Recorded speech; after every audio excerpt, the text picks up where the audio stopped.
मध्य प्रदेश शासन के माननीय मुख्यमंत्री जी श्री डॉक्टर मोहन जी यादव जी पधारे हैं, जो भागवत जी का पूजन वंदन कर रहे हैं। गुरुदेव का स्वागत शाल ओढ़ाकर माननीय डॉक्टर साहब मुख्यमंत्री जी के द्वारा किया जा रहा है। गुरुदेव ने पहले दिन कथा में कहा था कि यदि आपके पास समय न हो तो आप इन लोगों के दर्शन कर लेना, जो 7 दिन तक कथा सुनते हैं, तो आपको कथा सुनने का पूर्ण रूप से फल प्राप्त होगा। माननीय मुख्यमंत्री जी हमेशा गो सेवा में तत्पर रहे हैं और आज भी हमारी इस श्रीमद् भागवत गौशाला चित्तौड़ा के इस धाम में पधारे हैं, जिससे गौ माता का दर्शन हो जावे, गुरुदेव के दर्शन हो जावे और गुरुदेव से आशीर्वाद लेकर मध्य प्रदेश को नंबर 1 पर लाने का दिन रात प्रयास कर रहे हैं। धार्मिक कार्य हो या औद्योगिक कार्य हो, सभी कार्य में मध्य प्रदेश को नंबर 1 बनाने का इनका प्रयास रहता है। गीता जयंती के महापर्व पर इन्होंने भोपाल में सामूहिक रूप से गीता पाठ का आयोजन कराकर एक विश्व रिकॉर्ड बनाया है। हमारे इस गौशाला के अध्यक्ष व यजमान श्री लाल सिंह जी भाटी जी डॉक्टर मोहन जी यादव का साफा बांधकर स्वागत कर रहे हैं। हाँ, सभी लोग ताली बजाकर इनका स्वागत करें, वंदन करें। और ऐसे मुख्यमंत्री हमको मिले हैं जो गौ माता के लिए भी तत्पर हमेशा तैयार रहते हैं और गौशालाओं को समृद्ध बनाने के लिए पूर्ण रूप से प्रयासरत रहते हैं। हमेशा विश्व रिकॉर्ड अनेक चीजों का बना है, लेकिन इन्होंने गीता जयंती पर गीता जी का एक साथ सामूहिक पाठ करवाकर विश्व रिकॉर्ड बनाया।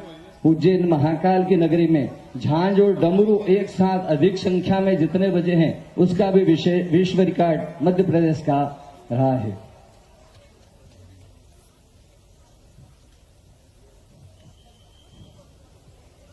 श्री डॉक्टर मोहन जी यादव जी अपनों के बीच अपनी बात रखने के लिए यहां पर आए हैं।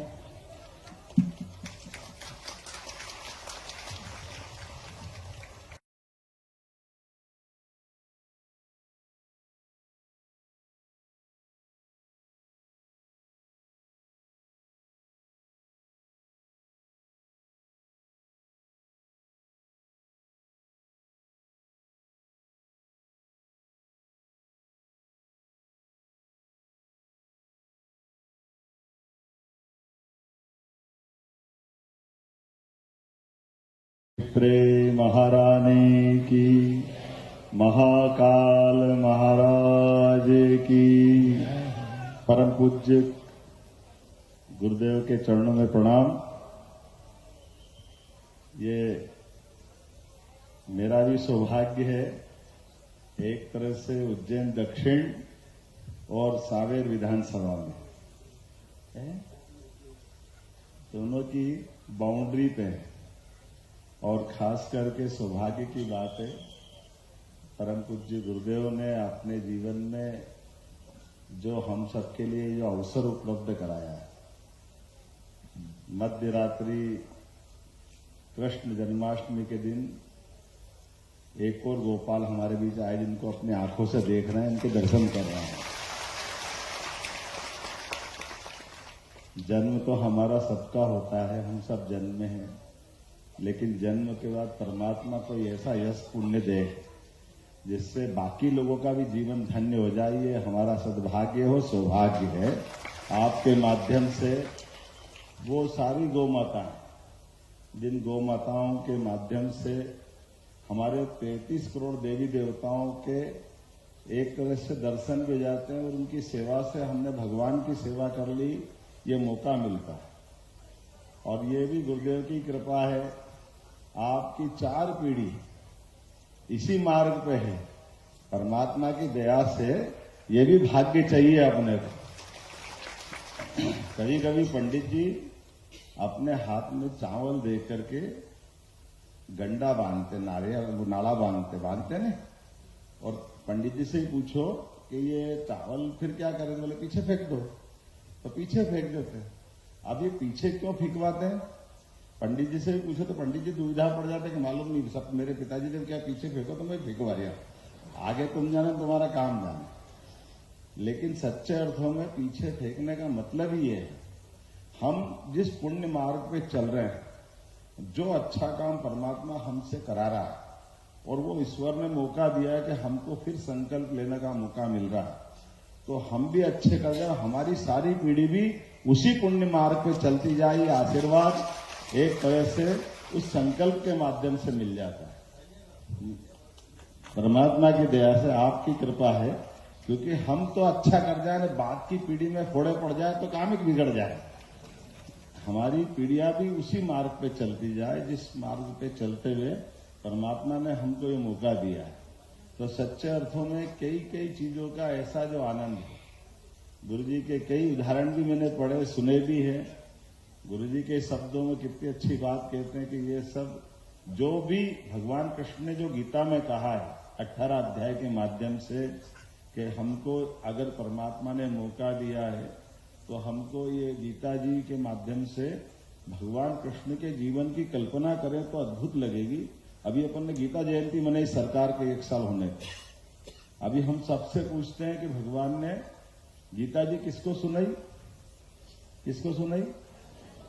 ये जिससे पूछूं वही बात करेगा कि अर्जुन को सुनाई है। हाँ, आप हनुमान जी को भी सुना लो, कोई बात नहीं। लेकिन मनुष्य होने के नाते से अपन कल्पना करें, केवल भगवान ने गीता अपनी आत्मा को सुनाई, खुद की आत्मा।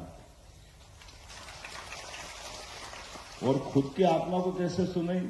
आप कल्पना करो, भगवान की नारायणी सेना, उनने जिनके साथ जीवन में जो युद्ध लड़े वो सब हमेशा जीतने के लिए लड़े, और वो कभी हारने वाली सेना नहीं थी।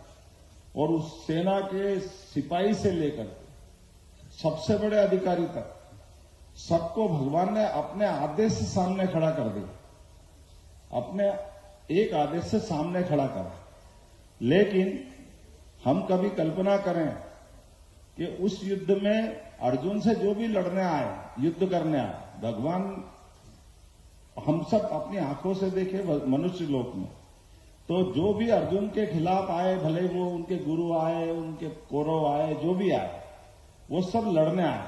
तो भाई के सामने भाई अगर हथियार उठा ले तो हथियार उठाते फिर रिश्ता तो खत्म हो गया, वो तो दुश्मन हो गया। तो अर्जुन के सामने जितने आए वो तो दुश्मन आए थे, लेकिन भगवान कृष्ण जिसके पक्ष में थे और उनकी सेना सामने खड़ी थी, वो तो आदेश से खड़ी थी ना। लेकिन गुरुजी ये बिल्कुल सत्य बात है, मैंने तो कोशिश करी, कभी आप भी और कोई से पूछेंगे तो भी मालूम पड़ेगा, उस भगवान की सेना का एक भी सिपाही भागा नहीं और एक भी बचा नहीं। कभी आपने अपना ड्राइवर, अपना हाली, कोई अपना नौकर, कोई अपना दोस्त, किसी को चोट लग जाए तो रात में नींद नहीं आए, और भगवान की पूरी नारायणी सेना का उनके सामने एक एक करके सब शरीर छोड़ते जा रहे हैं। और वो तो रथ हाँक रहे, तो जो रथ हाँकता उसकी तो निगाह चारों तरफ रहती है, तो वो देख रहे कि मेरे कल का साथ रहने वाला कोई जवान, कोई अधिकारी, कोई यहां मर रहा, कोई वहां मर रहा, कोई वहां मर रहा। आखिरी में युद्ध में सेना तो पूरी भगवान कृष्ण की मरी, तो जो इनके मन पे बीत रही होगी उसकी कल्पना करना मुश्किल है। अपने साथ वालों को इतने मरते देखना, ये हमारे लिए प्रेरणा है।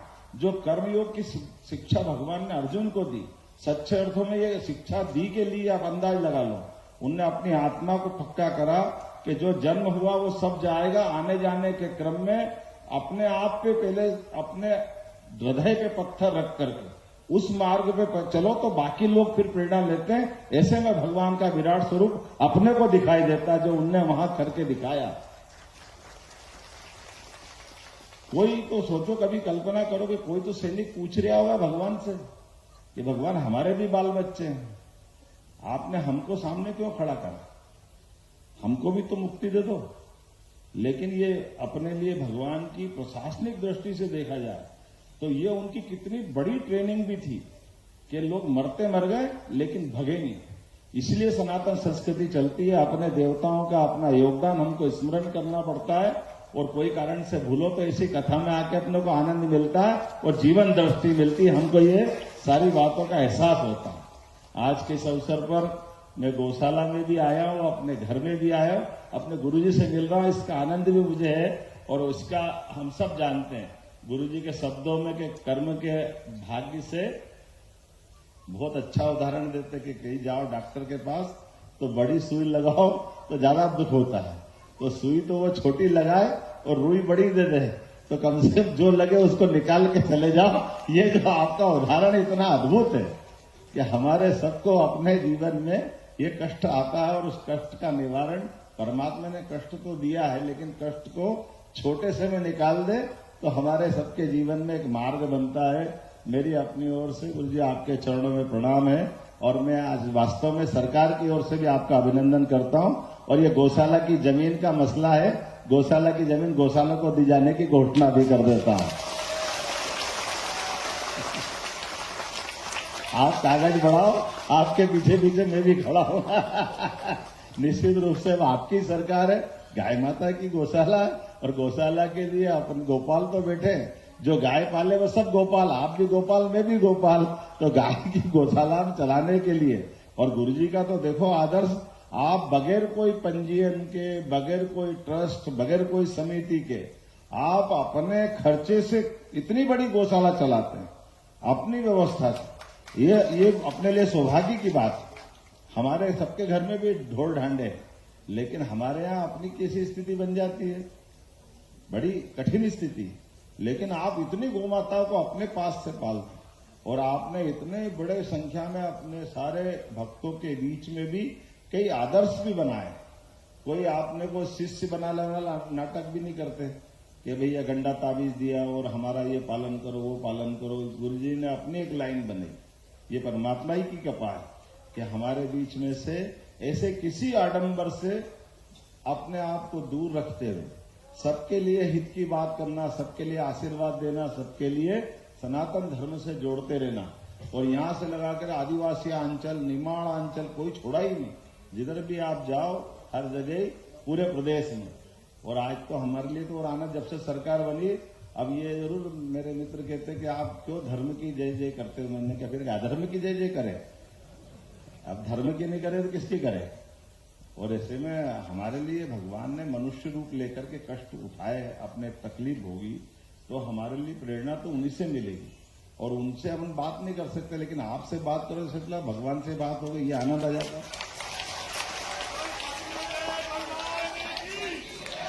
परमात्मा की दया से ऐसे मौके आए तो मुझे लगता है कि सब छोड़ो नहीं रहो, कहाँ चक्कर पड़ो सरकार वरकार के जैसे, ऐसे ऐसा लगता स्वर्ग लोक में आ गया। इससे अच्छा आनंद कहाँ आएगा। मैं आप सबको प्रणाम भी करता हूं, मैं आप सबको प्रणाम करता हूं, और अपनी तरफ से आप पुनः सबका वंदन करता, अभिनंदन करता हूं। और गुरुजी से थोड़ा क्षमा चाहता हूं कि मैं 24 तारीख को आने वाला था, आ नहीं पाया। हाँ 21 कब आना था, 21 तारीख, आज 24 को आया। अब देखो यहाँ आकर दिमाग कहीं घूम जाता नहीं, तो तारीख वारीख गई। ये भी आनंद है। मैं आज के इस अवसर पर पुनः वंदन करता हूं, अभिनंदन करता हूं। और वैसे तो ये मलमास का समय चल रहा है, और ये परमात्मा के भजन करने का समय, या तो चतुर्मास या मलमास, इसके अंदर भगवान की भक्ति करने का जो आनंद है। मेरे मित्र लाल सिंह जी भाटी, हमारे तुलसी भैया, उस दिन 21 तारीख को मेरी बिल्कुल आना ही है, आना ही है, आना ही है। मैंने कहा आप चिंता मत करो। तो तुलसी भैया ने कहा मेरी भी उपस्थिति में, उनकी उपस्थिति भी आपके माध्यम से, तुलसी भैया मेरे मंत्री हैं, उनकी तरफ से भी प्रणाम करके ये मान के चल रहा हूं, तुलसी सिलावट जी भी मन से या शरीर से वहां है। हमने ये परमात्मा की बड़ी दया है। गुरुजी मैं बताना चाहूंगा, यशस्वी प्रधानमंत्री कल नरेंद्र मोदी जी आ रहे हैं, और जैसे अपने सद्दू नर्मदा जी के पानी से पूरा मालवा आनंद आ गया, छिपरा जी में स्नान हो, पीने का नर्मदा जी का पानी हो, मेरे को नहीं लगता कि अपने में से कोई बचा हो। लेकिन ये जो 2 नदी जोड़ो अभियान माननीय मोदी जी के माध्यम से मिले हैं, जो पार्वती कालीसिंध चंबल नदी से नदी जोड़ो अभियान में 70,000 करोड़ रुपए माननीय मोदी जी ने दिलवाए। एक खाली राजस्थान से 20 साल से मुकदमा चल रहा था। अब बताओ, जल परमात्मा ने दिया, गंगा माता धरती पे अवतरित जल देने के लिए तो हुई, और भगवान ने सिर नवा करके, सिर पे धारण करके सबको गंगा जी से अपने जीवन का भी मोक्ष करने के लिए गंगा जल की महत्ता बताई। आज हमारे मध्य प्रदेश पे कृपा आई, आप गुरु जी की कृपा से भी हमारा ये आगर, रतलाम, नीमच से होता हुआ पूरा चंबल, भिंड, मुरैना, गुना, ग्वालियर, राजगढ़, ये पूरा जिला पार्वती कालीसिंध चंबल से लाभान्वित होगा। और कल केन बेतवा के माध्यम से पूरा बुंदेलखंड, दमोह, सागर, पन्ना, छतरपुर, टीकमगढ़, ये ऐसे करके 2 नदी जोड़ों से 1 साल के अंदर 25 जिले सिंचाई से होंगे। जैसे मालवा हो गया, ऐसा पूरा प्रदेश हो जाएगा। परमात्मा की कृपा है, भाषण थोड़ा लंबा नहीं हो जाए इसलिए डरता भी हूं, लेकिन लगा के कल की बात कर ही लेना चाहिए। गुरु जी से पुनः आशीर्वाद लेता हूं, आपका आशीर्वाद बना रहे। एक बार फिर करें बिल्कुल करेंगे। और गौ माता पालने के लिए गुरु जी एक जरूर हमने योजना बनाई है कि बड़ी बड़ी गौशाला भी बनवा रहे, पर घर घर गोपाल बने और गांव गांव वृंदावन बने। तो 313 ब्लॉक के एक एक गांव में जहां 500 से ज्यादा गोवंश होगा, उनको वृंदावन गांव बनाएंगे, जो आदर्श गांव के रूप में रहेंगे। वो 10 से ज्यादा जो गौ माता पालेगा उसको अनुदान देंगे, ताकि घर घर गोपाल बने। तो खाली गौशाला में नहीं, अपने घर में भी गाय माता पाले, ये संस्कार भी होना चाहिए। तो आने वाले समय में वो दूध पे जैसे अपने गेहूं पे बोनस देते हैं, ऐसे दूध खरीदने में भी बोनस चालू करेंगे, ताकि घर घर दूध उत्पादन भी बढ़े और हमारी अपनी बच्चों की अंदर की जो अपनी दूध दही की नदियां बहती थी भारत में, तो मध्य प्रदेश में तो शुरुआत करें कम से कम। ये होना चाहिए कि नहीं होना चाहिए? तो आप सबको पुनः वंदन करते हुए गुरु जी के इस गौशाला, गोपालन, गोपाल बनाने के अभियान का मैं अनुमोदन भी करता हूं और आपको पुनः वंदन करता हूं, अभिनंदन करता हूं। बोले गोपाल कृष्ण भगवान की।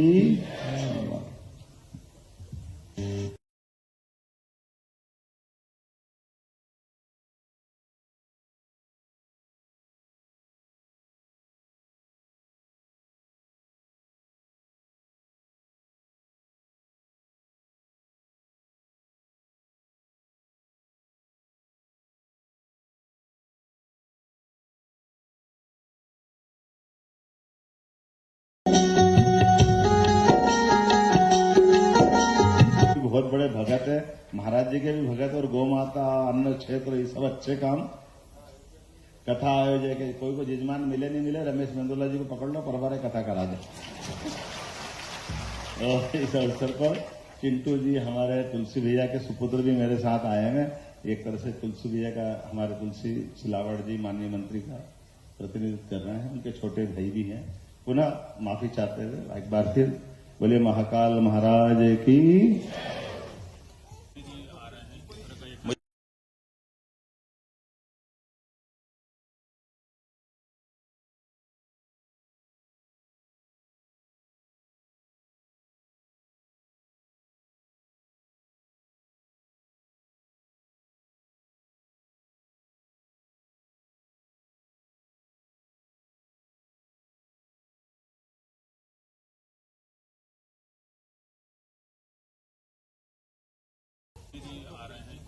मुझे इस बात की प्रसन्नता है, यशस्वी प्रधानमंत्री के द्वारा हमारे मध्य प्रदेश को एक पुनः आशीर्वाद देने के लिए विश्व का पहला नदी जोड़ो अभियान, जिससे लगभग 10 लाख हेक्टेयर से ज्यादा जमीन सिंचित होगी, लगभग 50 लाख से 1 करोड़ की आबादी को पीने का पानी मिलेगा, कई उद्योग धंधों को पानी मिलेगा। ऐसे में ये जो बड़ी योजना उसका शुभारंभ करने के लिए आ रहा है, मैं मध्य प्रदेश की धरती पर उनका अभिनंदन करता हूँ, स्वागत करता हूँ।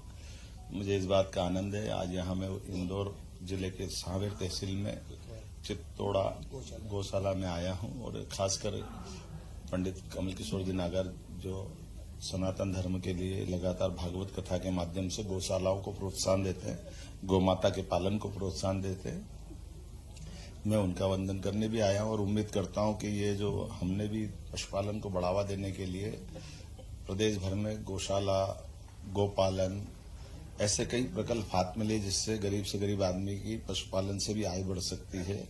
और हमारे लिए तो सौभाग्य की बात है कि भगवान कृष्ण ने गोपाल बनकर के सदैव सबको गौ पालने के लिए प्रेरित किया है।